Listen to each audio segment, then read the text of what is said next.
ಸಂತೋಷದ ಒಂದು ಸಮಾರಂಭ. ಯಾಕೆಂದರೆ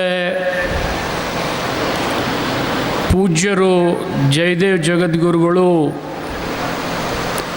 ವಿಜಾಪುರಕ್ಕೆ ಬಂದ ಮೇಲೆ ಬಹಳ ದೊಡ್ಡ ಕೆಲಸ ಏನಾಯಿತು ಅಂತ ಹೇಳಿದರೆ, ಬಹಳ ಆದರೆ ವೀರಶೈವ ಲಿಂಗಾಯತರ ಮಠಗಳಲ್ಲಿ ಮಲ್ಲಿಕಾರ್ಜುನ ಮಹಾಸ್ವಾಮಿಗಳ ಮಠ ಇತ್ತು. ತದನಂತರ ಯಾವುದಾದ್ರೂ ಮಠ ಇಲ್ಲಿ ಸೃಷ್ಟಿಯಾಗಿದ್ದರೆ ಅದು ಜಯದೇವ್ ಜಗದ್ಗುರುಗಳ ಮಠ ಅಂಥೇಳಿ ಭಾಳ ಹೆಮ್ಮೆಯಿಂದ ಹೇಳಬೇಕಾಗ್ತದೆ. ಈಗ ತಾನೇ ಲಕ್ಷ್ಮಣ್ ಸವದಿಯವರು ಹೇಳಿದಾಗೆ ವನಶ್ರೀ ಮಠದ ಈ ಆವರಣ ಸೃಷ್ಟಿಯಾಗಬೇಕಾದ್ರೆ ಬಿ ಜಿ ಪಾಟೀಲರು, ಮಲ್ಲಿಕಾರ್ಜುನ್ ಲೋಣಿಯವರು ಬಹಳ ಪರಿಶ್ರಮ ಕೊಟ್ಟು ಗುರುಗಳ ಜೊತೆಗೆ ಹೆಗಲಿಗೆ ಹೆಗಲು ಕೊಟ್ಟು ಈ ಮಠವನ್ನು ಪರಮ ಪೂಜ್ಯರು ಸೃಷ್ಟಿ ಮಾಡಲಿಕ್ಕೆ ತಮ್ಮನ್ನು ತಾವು ಅರ್ಪಣೆ ಮಾಡಿದ್ದಾರೆ ಅಂದರೆ ಅದು ತಪ್ಪಾಗಲಿಕ್ಕಿಲ್ಲ ಅಂಥೇಳಿ ನಾನು ಭಾವಿಸ್ತೀನಿ. ಅವರಿಗೆ ಕೃತಜ್ಞತೆ ಕೂಡ ಸಲ್ಲಿಸ್ತೀನಿ. ಜೊತೆಗೆ ಈ ಮಠವನ್ನು ಕಟ್ಟಿದ ಮೇಲೆ ಇವತ್ತು ಅವರ ನೆನಪಿನಲ್ಲಿ ಇವತ್ತು ಅವರ ಕರ್ತೃತ್ವ ಗದ್ದಿಗೆಯನ್ನು ಸೃಷ್ಟಿ ಮಾಡಿದ್ದೀರಿ. ಈ ಸೃಷ್ಟಿ ಮಾಡಿರ್ತಕ್ಕಂಥ ಗದ್ದಿಗೆಯನ್ನು ಮಾಡಿರ್ತಕ್ಕಂಥ ಎಲ್ಲರಿಗೆ ನನ್ನ ವತಿಯಿಂದ ಕೃತಜ್ಞತೆಗಳನ್ನು ಸಲ್ಲಿಸಲಿಕ್ಕೆ ಇಚ್ಛೆ ಪಡ್ತಾ ಇದ್ದೇನೆ. ಯಾಕಂದರೆ ಅವ್ರು ಮಾಡಿರ್ತಕ್ಕಂಥ ಕಾಯಕದ ಕೆಲಸ ಈ ಭೂಮಿ ಮೇಲೆ ಸಮಾಜಕ್ಕೆ ಅರ್ಪಣೆ ಆಗಿದೆ. ನಾನು ಈ ಆವರಣ ಅವತ್ತಿನಿಂದ ಬಲ್ಲೆ. ಇಲ್ಲಿ ಅನೇಕ ಧಾರ್ಮಿಕ ಕಾರ್ಯಗಳಾಗೋದ್ರ ಜೊತೆಗೆ ಈ ಜಿಲ್ಲೆಗೆ ರಾಜಕೀಯ ಮಾರ್ಗದರ್ಶನ ಕೂಡ ಎಲ್ಲಾದರೂ ಆಗಿದ್ದರೆ ಅದು ವನಶ್ರೀ ಮಠದಲ್ಲಿ ಅಂಥೇಳಿ ನಾನು ಹೇಳಬೇಕಾಗ್ತದೆ.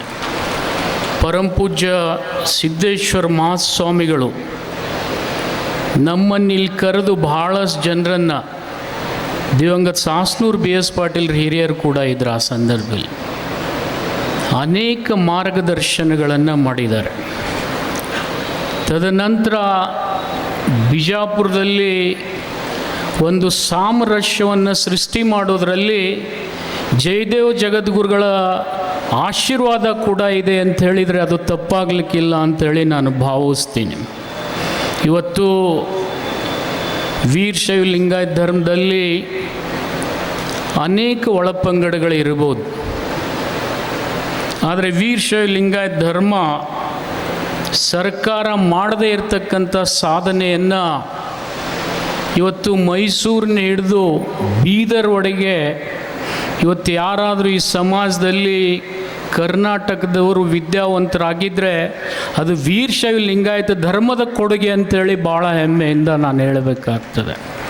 ಇವತ್ತು ನೀವು ನೋಡ್ಬೋದು, ಸುತ್ತೂರದವ್ರು ಹಿಡಿದು ಸಿದ್ಧಗಂಗಾದವ್ರು ಹಿಡಿದು ಬೀದರ್ದವರೆಗೆ ಎಲ್ಲ ಪರಮ ಪೂಜ್ಯರು ನಮಗೆ ಮಠ ಕಟ್ಟೋದ್ರಕ್ಕಿಂತಲೂ ದೊಡ್ಡ ಕೆಲಸ ಏನು ಮಾಡಿದರು ಅಂದರೆ ನಮ್ಮನ್ನು ವಿದ್ಯಾವಂತರಾಗಿ ಮಾಡಿದರು.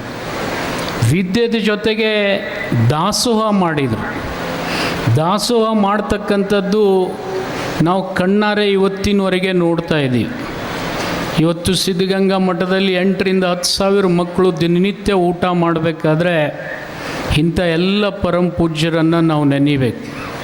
ಇವತ್ತು ವಿಶೇಷವಾಗಿ ಬಂತನಾಳ ಶ್ರೀಗಳು ಬಿಜಾಪುರಿಗೆ ಬಹು ದೊಡ್ಡ ಕೊಡುಗೆಯನ್ನು ಕೊಟ್ಟು ಹೋಗಿದ್ದಾರೆ ಅಂತ ಹೇಳಿದರೆ ತಪ್ಪಾಗಲಿಕ್ಕಿಲ್ಲ.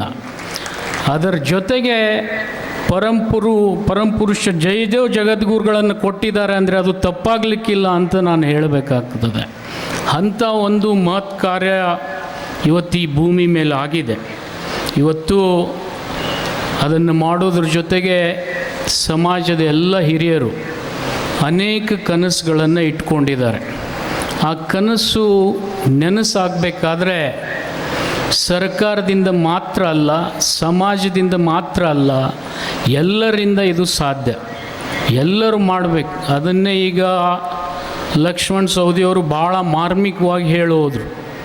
ಏನಪ್ಪ ಅಂತಂದರೆ, ಸರ್ಕಾರ ಅಂತರೂ ಕೊಟ್ಟೆ ಕೊಡ್ತದೆ, ಅದು ಯಾವುದೇ ಮುಖ್ಯಮಂತ್ರಿ ಇದ್ದರೂ ಕೊಟ್ಟೆ ಕೊಡ್ತಾರೆ, ಅದ್ರಾಗೇನು ಇವರೇ ಅಂತಲ್ಲ ಅವರೇ ಅಂತಲ್ಲ. ಆದರೆ ನಮ್ಮದು ಅನ್ನತಕ್ಕಂಥ ಭಾವನೆ ಮೂಡಬೇಕಾದ್ರೆ ನಾವು ಸಮಾಜದವರು ಮೊದಲು ನಮ್ಮ ಅಳಲು ಸೇವೆಯನ್ನು ಮಾಡಬೇಕು. ನಾನು ಇಷ್ಟೇ ಈ ಸಂದರ್ಭದಲ್ಲಿ ಹೇಳಲಿಕ್ಕೆ ಇಚ್ಛೆ ಪಡ್ತಾ ಇದ್ದೀನಿ. ಏನು ನಿಮ್ಮ ಗೌರವಾನ್ವಿತ ಅಧ್ಯಕ್ಷರಾಗಲಿ ಪದಾಧಿಕಾರಿಗಳು ಮನವಿ ಮಾಡಿದ್ದಾರೆ, ಹೇಗೆ ಲಕ್ಷ್ಮಣ ಸವದಿಯವರು ತಮ್ಮ ಸಹೃದಯದಿಂದ ಅಳಲು ಸೇವೆ ಮಾಡ್ತೀನಿ ಅಂತ ಹೇಳಿದರು, ಅದೇ ರೀತಿ ನಾನು ಸೇರಿ ಎಲ್ಲರೂ ಇಲ್ಲಿರ್ತಕ್ಕಂಥ ವೇದಿಕೆ ಮೇಲಿರ್ತಕ್ಕಂಥ ಗಣ್ಯರು ಖಂಡಿತ ನೀವು ತೇರು ಮುಂದೆ ಎಳೀರಿ, ಅದನ್ನು ದಂಡಿಗೆ ಹಚ್ತಕ್ಕಂಥ ಕೆಲಸ ನಾವು ಮಾಡ್ತೀವಿ ಅನ್ನತಕ್ಕಂಥ ಮಾತನ್ನು ಈ ಸಂದರ್ಭದಲ್ಲಿ ನಾನು ಸರ್ಕಾರದ ವತಿಯಿಂದಾಗಲಿ ನನ್ನ ವೈಯಕ್ತಿಕ ವತಿಯಿಂದಾಗಲಿ ಹೇಳಲಿಕ್ಕೆ ಇಚ್ಛೆ ಪಡ್ತಾ ಇದ್ದೀನಿ. ಜೊತೆಗೆ ಇವತ್ತು ಭಾಳ ದೊಡ್ಡ ಒಂದು ಆವರಣ ಹೊಂದಿರತಕ್ಕಂಥ ಮಠ ಇವತ್ತು ಜಯದೇವ ಜಗದ್ಗುರುಗಳ ಮಠ. ಇವತ್ತು ಅವರು ವನಶ್ರೀ ಮಠ ಅಂಥೇಳಿ ನಾಮಕರಣ ಮಾಡಿರ್ತಕ್ಕಂಥ ಒಂದು ಖ್ಯಾತಿಯನ್ನು ಉಳಿಸ್ಕೊಳ್ಳೋದ್ರ ಜೊತೆಗೆ ಈ ಮಠದ ಏಳಿಗೆಯನ್ನು ನಾವು ಮಾಡಬೇಕಾಗ್ತದೆ. ಬರೀ ಕಟ್ಟಡ ಕಟ್ಟಿದರೆ ಮಠ ಆಗೋದಿಲ್ಲ. ನಿಮಗೆಲ್ಲ ಗೊತ್ತಿದೆ, ಪರಮಪೂಜ್ಯ ಸಿದ್ದೇಶ್ವರ ಮಹಾಸ್ವಾಮಿಗಳು ಇವತ್ತಿನವರೆಗೂ ಕೂಡ ಅಲ್ಲಿ ಏನೂ ಕಟ್ಟಲಿಲ್ಲ, ಬರೀ ವನಶ್ರೀನೇ ಇರ್ತಕ್ಕಂಥ ವನಗಳನ್ನು ನಟ್ಟಿದ್ದಾರೆ. ಎರಡನೇ ವನಶ್ರೀ ಮಠ ಎಲ್ಲಾದರೂ ಕಂಡ್ರೆ ಅದು ಈ ಆವರಣದಲ್ಲಿ ಆಗಬೇಕು ಅನ್ನೋದೇ ನನ್ನೆಲ್ಲರ ಅಭಿಲಾಷೆ. ಆ ದಿಸೆಯಲ್ಲಿ ನೀವು ಕಾರ್ಯೋನ್ಮುಖರಾಗೋದ್ರ ಜೊತೆಗೆ ಇವತ್ತೇನು ಇನ್ನೊಂದು ಅಡಿಗಲ್ಲಿಟ್ಟಿರ್ತಕ್ಕಂಥ ಒಂದು ಕಟ್ಟಡ ಇದೆ, ಅದನ್ನು ಮಾಡೋದ್ರ ಜೊತೆಗೆ ಬರೀ ಕಟ್ಟಡದ ಅಷ್ಟೇ ಅಲ್ಲ, ಈ ಮಠದ ಆವರಣ ನಮ್ಮೆಲ್ಲರಿಗೆ ಪ್ರೇರಣಾ ಶಕ್ತಿ ಆಗಬೇಕು, ಗುರುಗಳ ಆಸೆಯನ್ನು ಈಡೇರಿಸ್ತಕ್ಕಂಥ ಪಾವನ ಸಾನ್ನಿಧ್ಯವಾಗಬೇಕು ಅನ್ನತಕ್ಕಂಥ ಆಸೆಯನ್ನು ವ್ಯಕ್ತಪಡಿಸಿ ಇವತ್ತು ಹೆಚ್ಚಿಗೇನು ಮಾತನಾಡದೆ ಈ ಕಾರ್ಯಕ್ರಮವನ್ನು ನೆರವೇರಿಸಿರ್ತಕ್ಕಂಥ ಗೌರವಾನ್ವಿತ ಅಧ್ಯಕ್ಷರಾಗಲಿ ಪದಾಧಿಕಾರಿಗಳಿಗಾಗಲಿ ಎಷ್ಟೇ ಕೃತಜ್ಞತೆ ಹೇಳಿದರೂ ಕಡಿಮೆ. ಯಾಕಂದರೆ ಯಾವುದೇ ಸಮಾಜ ಇದ್ದರೂ ಕೂಡ ಅಲ್ಲಿ ಸ್ವಲ್ಪ ಒಡಕಿರೋದು ಸತ್ಯನೇ. ಆದರೆ ಒಡಕನ್ನು ಕಡೆಗಣಿಸಿ ಅಭಿವೃದ್ಧಿ ಮಾಡಿದಾರಲ್ಲ, ಅವರಿಗೆ ಕೋಟಿ ಕೋಟಿ ನಮನಗಳನ್ನು ಸಲ್ಲಿಸ್ತೀನಿ ನಾನು. ಅಂಥ ಒಂದು ಸಾಮರಸ್ಯದ ವೇದಿಕೆಯನ್ನಾಗಿ ಈ ಮಠವನ್ನು ಸೃಷ್ಟಿ ಮಾಡಿದ್ದಾರೆ. ಭಗವಂತ ನಮಗೆಲ್ಲ ಜಯದೇವ ಜಗದ್ಗುರುಗಳ ಮಾರ್ಗದರ್ಶನ ಮತ್ತು ಅವರ ಆಸೆಗೆ ಅನುಗುಣವಾಗಿ ನಡೀತಕ್ಕಂಥ ಸದ್ಭಕ್ತಿಯನ್ನು ಕೊಡಲಿ ಅಂಥೇಳಿ ಈ ಸಂದರ್ಭದಲ್ಲಿ ಹಾರೈಸಿ ಹೆಚ್ಚಿಗೆ ಮಾತನಾಡದೆ ಇನ್ನೂ ಅನೇಕ ಪರಮಪೂಜ್ಯರ ಆಶೀರ್ವಚನ ಇದೆ, ಗಣ್ಯರ ಮಾತುಗಳಿದ್ದಾವೆ, ಅವರೆಲ್ಲರಿಗೆ ಅನುವು ಮಾಡಿಕೊಡ್ತಕ್ಕಂಥ ಹಿನ್ನೆಲೆಯಲ್ಲಿ ನನಗೂ ಕೂಡ ಈ ಕಾರ್ಯಕ್ರಮದಲ್ಲಿ ಪಾಲ್ಗೊಂಡು 4 ಮಾತುಗಳನ್ನು ಆಡ್ತಕ್ಕಂಥ ಅವಕಾಶ ಕೊಟ್ಟಿದ್ದಕ್ಕಂಥ ಸಮಾಜದ ಎಲ್ಲ ಹಿರಿಯರಿಗೆ, ಕಿರಿಯರಿಗೆ, ತಾಯಂದರಿಗೆ ವಂದಿಸಿ ನಾನು 4 ಮಾತುಗಳನ್ನು ಮುಗಿಸ್ತೀನಿ. ಜೈ ಹಿಂದ್, ಜೈ ಕರ್ನಾಟಕ.